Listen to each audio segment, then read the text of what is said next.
A man sits at a family dinner table, laughing with his wife's parents, passing dishes, behaving exactly as he always does. His wife would later describe him that evening as fine and cheerful.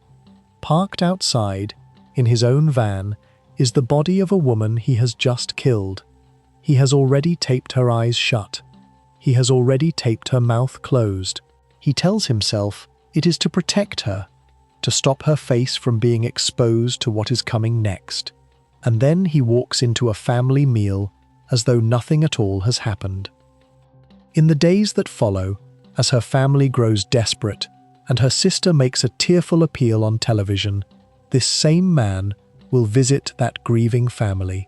He will sit with her sister, he will offer comfort, and the entire time, only he will know exactly where her body lies buried. In a hole he dug himself, in a disused quarry, miles from anyone who might think to look. This is the story of midwife Samantha Eastwood and the secret lover hiding in plain sight inside her own family. The relationships between the parties involved in the Samantha Eastwood case are complex, involving a mix of marital, familial, and long-term illicit romantic ties. Understanding these intricacies requires close attention. The victim's ex-fiancé is the perpetrator's brother-in-law. Specifically, the relationships are structured as follows. 1. The victim's side, Samantha Eastwood, marital status. Samantha Eastwood was unmarried. Past relationship. Prior to the incident, she was engaged to a man named John Peake. However, they had called off the engagement and separated before she was murdered. 2. The perpetrator's side, Michael Stirling, marital status. Michael Stirling was married. The perpetrator's wife, Stirling's wife, is Katie Peake. She was completely unaware of her husband's illicit affair until the police investigation into the murder began. 3. The link between the two families, the connection bridging the two parties, stems from a sibling relationship. The perpetrator's wife, Katie Peake, is the biological sister of the victim's ex-fiancé, John Peake. Consequently, the perpetrator, Michael Stirling, is the brother-in-law of John Peake, Samantha's ex-fiancé. Now, if this is your first time here, I'm really glad you found this channel. Every day, I dive deep into real criminal cases, breaking them down piece by piece so we can actually understand what happened and why. If that sounds like something you'd be into, go ahead and hit subscribe. It's free, and it means a lot. Okay, now let's get back to the case. Samantha Eastwood was 28 years old, and to nearly everyone who knew her, she was defined by warmth. She worked as a midwife at the Royal Stoke University Hospital, a job built entirely around bringing comfort and care into the most vulnerable moments of other people's lives. Her sister, Gemma, described her publicly as a happy, bubbly, and smiley woman, a description that colleagues and patients would repeat again and again in the days that followed. Chief nurse Liz Ricks, who worked alongside her, called Samantha an absolutely dedicated and committed midwife and a much-loved part of the hospital team.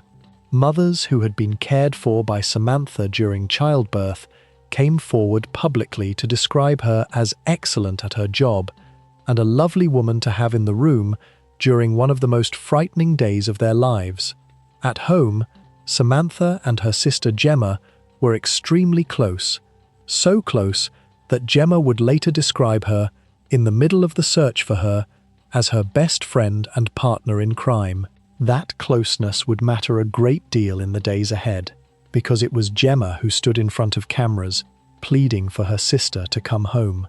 In her personal life, Samantha had been engaged to a man named John Peake.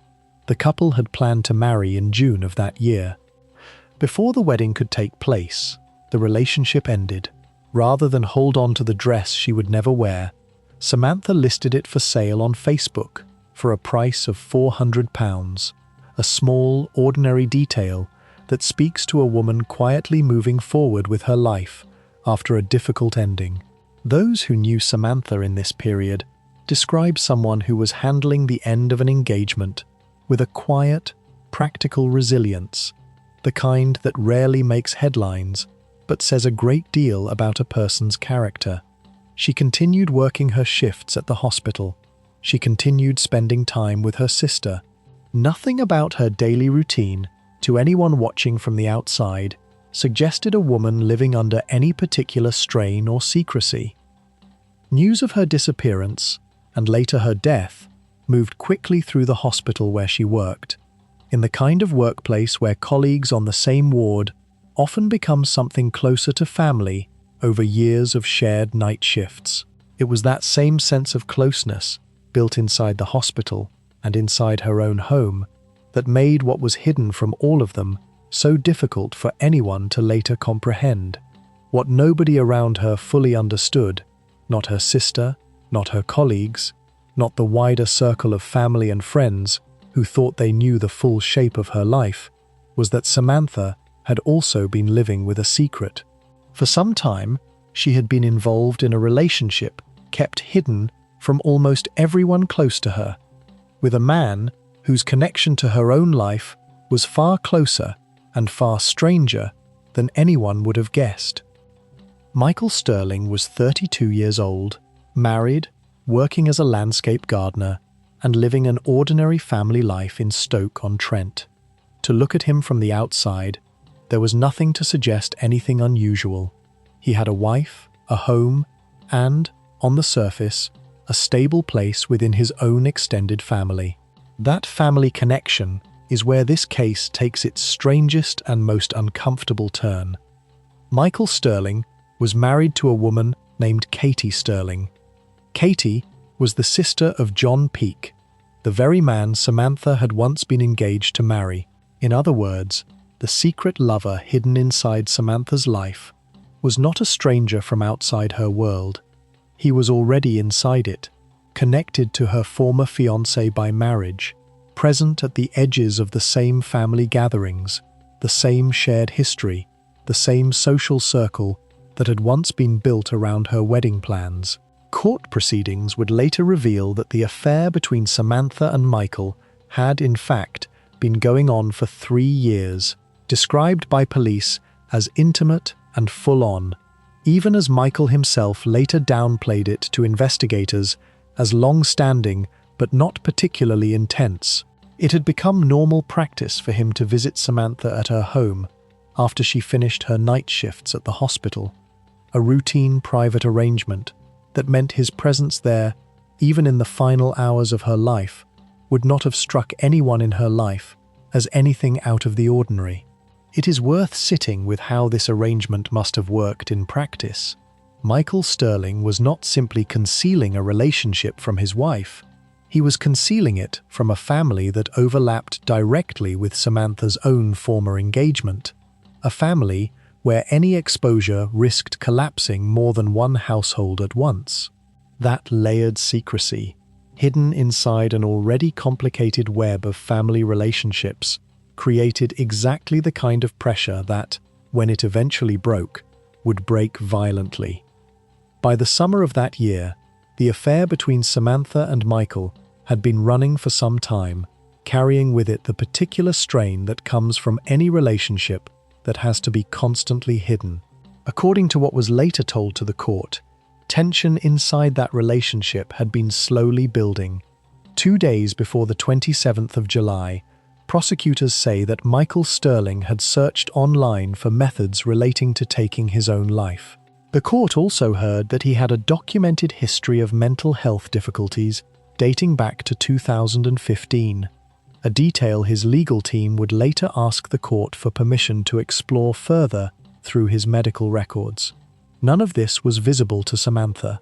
As far as the people around her knew, she was a young woman getting on with an ordinary working life, finishing night shifts at the hospital, staying close to her sister, moving on from a broken engagement in her own time and on her own terms.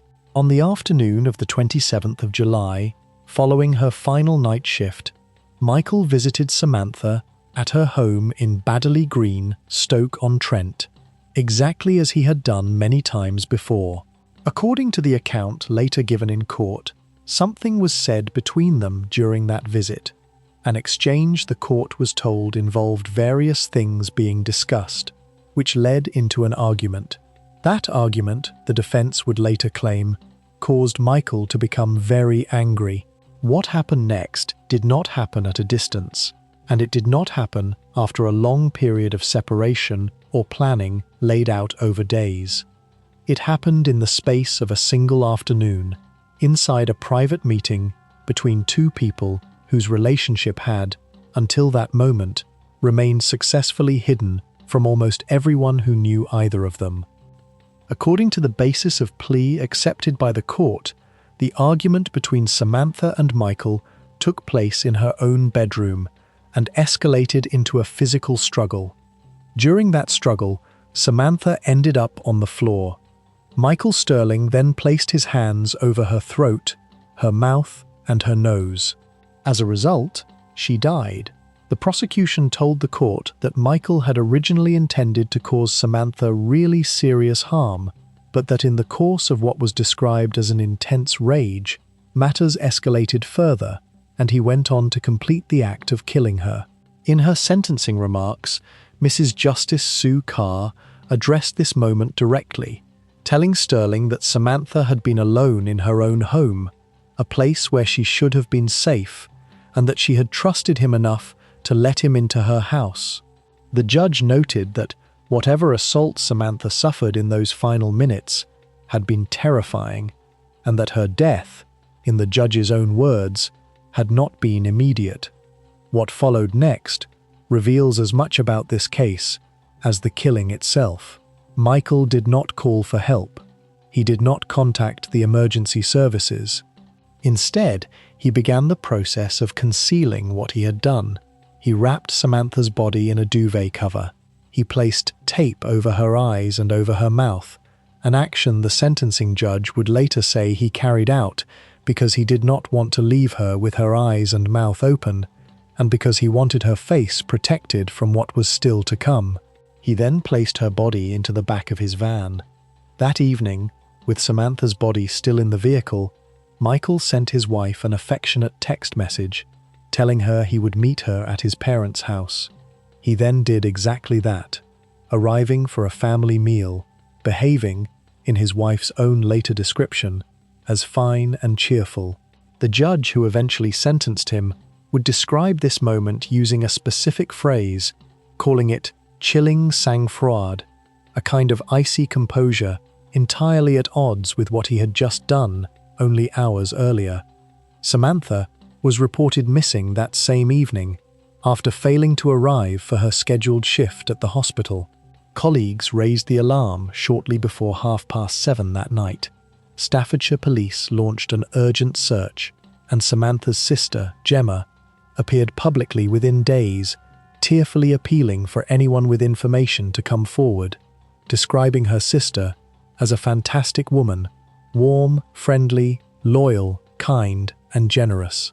The day after the killing, Michael went further still. Using Samantha's own phone, he sent a series of text messages to Gemma, written as though they came from Samantha herself. One message claimed she was having a kind of breakdown and needed some time alone. Another told her sister to please leave her alone. A third suggested she had met a man online and was being driven towards the motorway, as though she had simply chosen to disappear on her own terms. Each message was designed to do one thing: to buy time and to keep her family searching in the wrong direction, while he continued to conceal what he had actually done. Michael Stirling was arrested early in the investigation on suspicion of kidnap, but was released while inquiries continued. During this period, while Samantha's family and the wider public searched desperately for any sign of her, evidence later confirmed that Michael visited her family directly and at one point comforted her sister, fully aware the entire time of exactly what had happened and where her body lay. After 8 days of searching, specialist teams working with sniffer dogs, guided in part by analysis of vehicle movements captured on nearby farms' CCTV, located a shallow grave in a disused quarry near Caverswall in Staffordshire.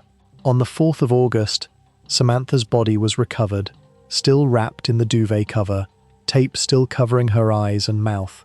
A senior investigating officer, speaking to reporters once the discovery had been confirmed, described the find as not what anyone wanted and stated plainly that the investigation had now become a homicide inquiry. For a search that had, until that point, still carried a fragile hope of finding Samantha alive, the discovery marked the moment that hope came to an end for her family and for the wider public who had followed her disappearance closely over the previous week. Michael Stirling was rearrested, this time on suspicion of murder. 2 other men, aged 28 and 60, were also arrested on suspicion of assisting an offender, though both were later released without further action being taken against them. The forensic path through this case moved in stages, each one narrowing the possibilities until only one explanation remained. An initial post-mortem examination found no evidence of gunshot wounds, stab wounds, or any other penetrating injury. That absence was, in its own way, significant. It ruled out the kinds of violence that leave the clearest physical signature, and it directed investigators toward causes of death that leave far less visible trace, consistent with what the court would eventually hear, that Samantha had been suffocated and strangled. Locating her body at all relied on a combination of dogged, methodical police work. Investigators studied CCTV footage recovered from farms in the countryside surrounding Caverswall, footage that captured a vehicle travelling along a remote country lane.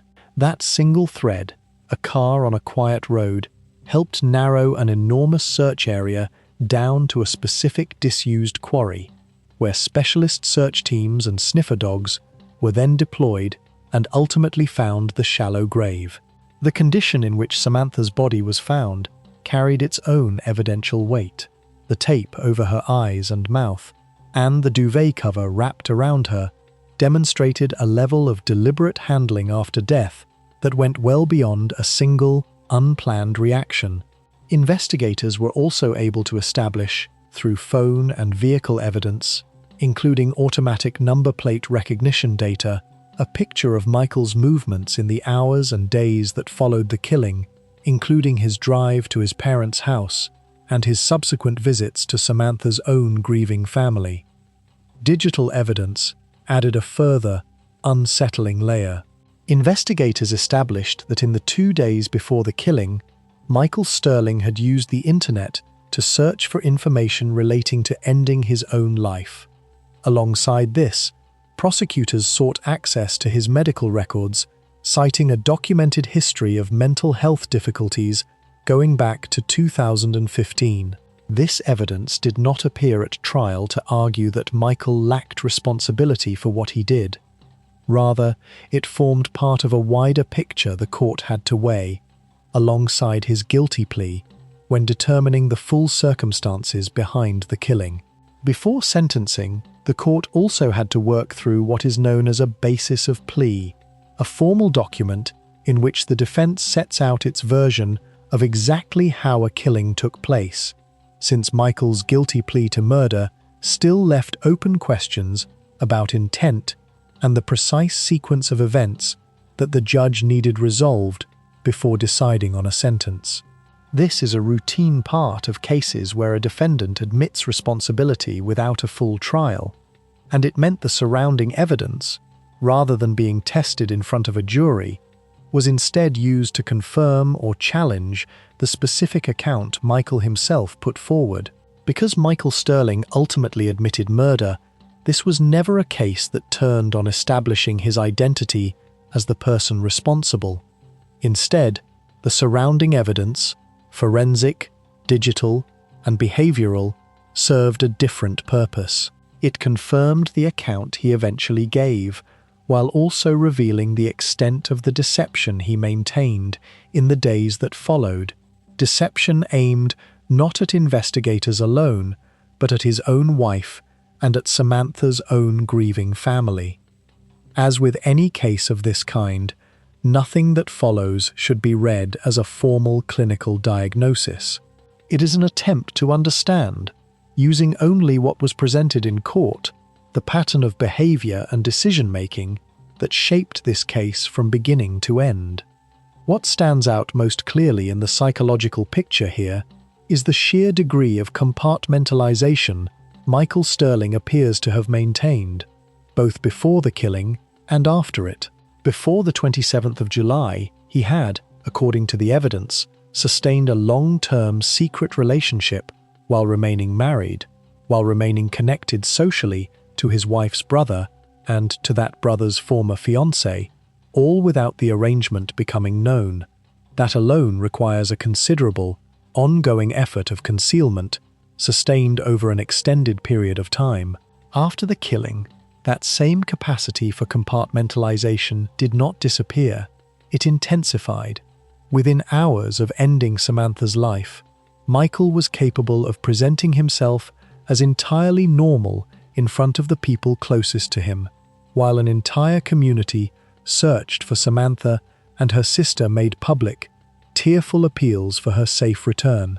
The digital search made 2 days before the killing, relating to ending his own life, alongside the documented history of mental health difficulties reaching back to 2015, suggests a man who may have been under significant internal strain in the period leading up to that afternoon. The defense's own characterization, growing tension rising out of a long, secret affair, points toward a slow accumulation of pressure rather than a single, isolated trigger. What the evidence does not support is any suggestion that Michael Stirling lost the ability to think clearly or act with intention once the immediate violence had ended. The taping of Samantha's face, the wrapping of her body, the drive to his parents' house, the fabricated composure in front of his wife, and the later visits to comfort a family he had just devastated, all point toward a mind capable of sustained, deliberate concealment, operating in parallel with whatever emotional turmoil had driven the initial act of violence. It is this combination, real psychological strain, sitting alongside remarkably composed and calculated deception, that makes this case so difficult to place into any single, simple explanation. There is one detail in this case that separates it from almost every other domestic homicide of its kind, and it deserves to be looked at directly, on its own terms. Michael Stirling's closeness to Samantha's family was not something he built through deception over time. It came ready-made, inherited through her former engagement, long before the affair itself ever began. That existing trust is precisely what allowed him, in the days after the killing, to walk directly into her family's grief without a flicker of suspicion falling on him. This raises a specific and uncomfortable question that sits underneath the entire case. How much genuine safety does closeness to a family actually provide, when the person closest to that family is capable of this level of sustained deception? It runs against the instinct many people have that danger comes from someone unfamiliar, someone on the outside. Here, the greatest danger came from someone already fully accepted on the inside. The lead investigator on the case, Detective Inspector Dan Eisen, drew a comparison that made headlines of its own once sentencing concluded. He described Michael as cruel, arrogant, and callous, and said that the level of deceit involved was almost unthinkable, before comparing his behavior directly to that of Ian Huntley, the man convicted of murdering 2 10-year-old girls in Soham in 2002, who had likewise inserted himself into public appeals for the very victims he had already killed. It is a rare and deliberately weighty comparison for a senior police officer to make, and it reflects just how calculated Michael's behavior in those 8 days appeared to the people investigating him most closely. There is a second layer to this same point worth acknowledging. Because Michael Stirling's connection to Samantha ran through marriage rather than through her own direct choices, there was almost nothing Samantha herself could have done to detect the risk in advance. She had not chosen to bring a stranger into her life without proper vetting. She had not ignored some visible warning sign in a new partner. That distinction matters because it resists the common and often unfair instinct to ask what a victim might have done differently. In this case, the honest answer is very little, since the danger was never something she had any real opportunity to see coming. On the 22nd of October, Michael Stirling pleaded guilty to the murder of Samantha Eastwood at Northampton Crown Court, the case having been moved away from the local area given how closely connected he remained to the community around Stoke-on-Trent. On the 3rd of December, at Stafford Crown Court, he was sentenced to life imprisonment, with a minimum term of almost 17 years to serve before he can even be considered for release. In her sentencing remarks, Mrs. Justice Sue Carr addressed Michael Stirling directly, describing how he had picked Samantha up once she was already dead, how he had taped her face out of what he claimed was a wish to protect her, and how he had gone on, that same evening, to text his wife an affectionate message and sit through a family meal while her body remained in his van outside. The judge described what followed in the days after as a sophisticated and mendacious cover-up, telling him he had woven an extraordinary web of deception, and that in the agonizing hours and days after her death, he had lied and lied, over and over again, in an attempt to hide what he had done. Samantha's family had spent 8 days believing, or at least hoping, that she might still be found alive. Her sister Gemma's public appeal, asking her by name to come home, remains one of the more difficult moments in the public record of this case, a moment that only grew harder to watch back once the full truth of those 8 days became known. It is worth returning, briefly, to who Samantha actually was, beneath everything this case eventually became. A midwife, present for other families on some of the most significant days of their lives. A sister, so close to her own sibling that Gemma would later call her a partner in crime. A woman who, after a broken engagement, had simply been getting on with her life, on her own terms, the way so many people quietly do after a relationship ends. That is the version of Samantha Eastwood worth remembering, not the case file, not the headlines, but a 28-year-old midwife whose warmth was, by every account from the people who knew her, entirely genuine. Cases like this one are often described, afterwards, as unbelievable, and in one narrow sense, that word fits. Few people would expect a family connection built through a former engagement to become the exact channel through which a killer moved undetected through a grieving household. But the more useful way to sit with a case like this is not as something unbelievable, but as something that actually happened to a real family in an ordinary town within a network of relationships most people would have assumed was entirely safe. Thank you so much for watching this one all the way through. Cases like this are never easy to sit with, and I'm grateful to every one of you who takes the time to understand them properly rather than looking away.